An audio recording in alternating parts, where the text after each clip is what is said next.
Hey guys, it's old Maddie, and today I'm going to be making my own ring light. I tried to order one offline. They told me to after New Year's, and I was not about to wait that long, so I went to go pick up some stuff and figure I'd try to make my own to see if it comes out.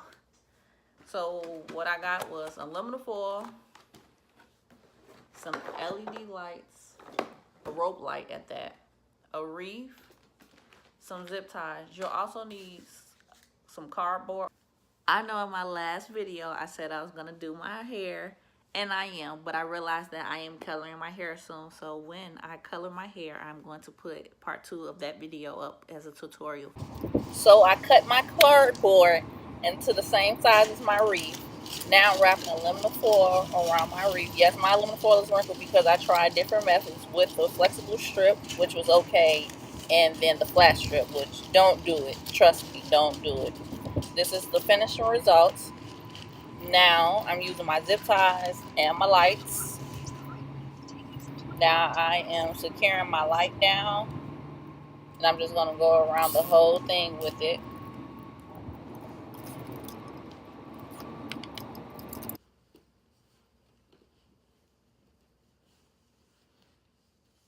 Subscribe to my channel right now. Go do it now. Click the button right now. Thank you.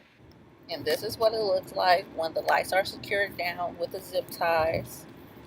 And this is without the lights on. Make sure you cut your zip ties. Please be careful because they are extremely sharp. So now I'm just securing the lights down to my cardboard aluminum foil circle. That way it is secure and it's held on tight and it's not going to move. If you like this video, give it a thumbs up. Greatly appreciated.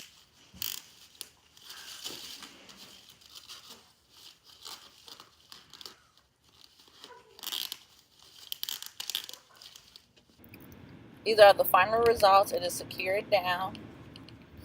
This is without any lights on. And this is with the ring light. Thank you for watching.